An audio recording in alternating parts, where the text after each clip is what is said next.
In the late 18th century, the Atlantic Ocean was not merely a vast expanse of water separating continents, but a corridor of suffering, profit, and silence. Ships crossed its dark waters carrying goods, weapons, and human beings reduced to numbers on a ledger. Among these vessels sailed the Zong, a British slave ship whose name would one day become synonymous with one of the most chilling crimes in maritime history. To understand what happened aboard the Zong, it is necessary to step into a world where morality bent under the weight of commerce, and where the value of a human life was measured not in breath or blood, but in insurance claims and financial loss. This story does not begin with violence. It begins with routine, with contracts signed in London, investors calculating returns, and a system so normalized that its cruelty rarely required justification. The year was 1781. Britain stood at the height of its imperial power, its economy deeply intertwined with the transatlantic slave trade. Sugar plantations in the Caribbean generated immense wealth, and enslaved Africans were the labor that sustained it. Ships like the Zong were built and purchased not for exploration or transport, but specifically for the trafficking of human cargo.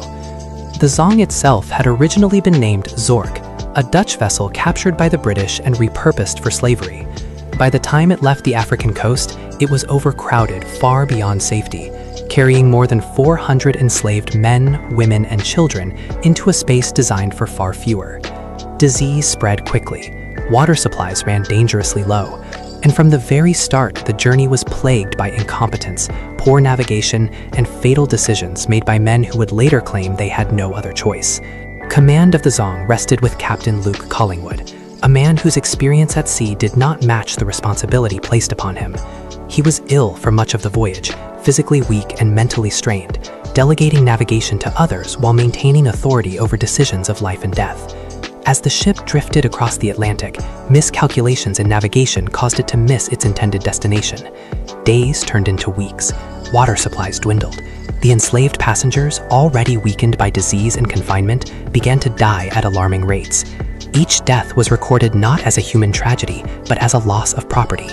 Yet within this system existed a loophole, one that would soon transform aspiration into deliberate murder. Under maritime insurance law at the time, enslaved people were classified as cargo. If slaves died of illness, insurers would not compensate the ship's owners. But if slaves were thrown overboard to save the ship and its remaining cargo, the loss could be claimed as a financial necessity. It was within this cold legal framework that the most horrifying decision of the voyage emerged. As water shortages worsened, the crew of the Zong did not first reduce their own rations. They did not turn back. Instead, they began to discuss which enslaved Africans would be sacrificed to protect profits. The ocean that surrounded them became, in their calculations, a convenient grave, one that erased evidence while preserving insurance claims. As the Zong drifted aimlessly across the Atlantic, the boundary between misfortune and intention began to dissolve. The crew's errors had created the crisis, yet the consequences were placed squarely on the bodies of the enslaved. Below deck, men and women lay chained in suffocating darkness, surrounded by the stench of sickness and seawater. Many had already endured months of captivity before ever stepping onto the ship, marched from inland regions to the coast, imprisoned in forts, and sold like livestock. The Middle Passage was meant to be brutal, but not inefficient.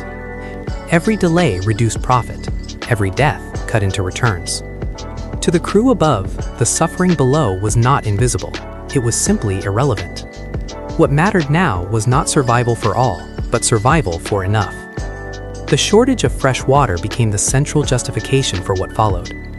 Barrels had spoiled. Navigation mistakes had extended the voyage far beyond expectation. Fear spread among the crew. Not fear of moral wrongdoing, but fear of financial loss. Discussions took place quietly, framed in the language of necessity and maritime precedent. The enslaved were no longer individuals, but calculations. Weakness became a liability. Illness became an excuse. Those deemed least likely to survive the remaining journey were marked, not for mercy, but for disposal. In the warped logic of the slave trade, throwing human beings into the sea was presented as an act of preservation, not destruction. The first group was selected carefully. Women and children, already weakened by disease, were dragged from below deck. Chains were removed not to free them, but to make their deaths easier. Witnesses later described how they were forced to the ship's edge and thrown into the open ocean. Some screamed, some resisted. Some were too weak to struggle. The sea closed over them quickly, swallowing sound and evidence alike. For the crew, this was not chaos, it was procedure. Over the following days, the killings continued in waves, each justified as a necessary measure to save water and protect the ship's remaining cargo. Not all of the enslaved went quietly. Some fought back, clinging to the ship's rails or refusing to move. Others, realizing what awaited them, chose to leap into the sea themselves rather than be forced. Their actions were later described coldly in court records, stripped of fear, stripped of agency, reduced to footnotes in an insurance dispute. In total, more than 130 Africans were murdered and thrown into the Atlantic. The ocean, already filled with countless unmarked graves from centuries of slavery, received yet another mass burial. One that would remain unseen but not unheard for long. When rain finally fell and water supplies were partially restored, the killing stopped. The Zong continued its journey and eventually reached Jamaica. The surviving enslaved were sold. Business resumed. To the outside world, nothing extraordinary had occurred. There were no criminal charges, no immediate outrage. What happened aboard the Zong might have remained buried beneath the waves forever, if not for one crucial mistake. The ship's owners filed an insurance claim. And in doing so, they brought the truth of the massacre into the light. Not as a crime against humanity, but as a dispute over lost property. Upon arriving in Jamaica, the Zong blended back into the machinery of the slave economy with unsettling ease. The surviving Africans were auctioned, separated, and absorbed into plantation life, their identities erased into labor and ownership. For the crew and investors, the voyage was considered a partial loss, not a moral catastrophe. Conversations focused on numbers, not names. The deaths at sea were discussed only in terms of compensation. Captain Collingwood himself did not live long enough to face scrutiny. His health deteriorated rapidly, and he died shortly after the ship's return. With his death, any chance of personal accountability faded, leaving behind only paperwork, testimony, and a system eager to protect itself. The insurance claim submitted by the ship's owners was precise and unemotional. They argued that the Africans thrown overboard had been sacrificed to save the ship and the remaining cargo, a necessity under maritime law. In their view, this was no different from jettisoning damaged goods during a storm. The language of the claim was revealing. Not once did it acknowledge murder. Not once did it describe suffering. It spoke only of loss, value, and reimbursement. This document, meant to recover money, became the first written record that exposed the massacre, a chilling reminder that the truth sometimes surfaces not through conscience, but through greed. At first, the case drew little attention. The legal system of the time was accustomed to treating enslaved people as property, and insurance disputes over slave deaths were not uncommon. But as details emerged, the sheer scale and intentional nature of the killings disturbed even those who accepted slavery as normal. The idea that over 100 people had been deliberately thrown into the ocean for profit challenged the limits of legal abstraction. Questions began to surface, not about whether the enslaved had been wronged, but whether the loss truly qualified for compensation.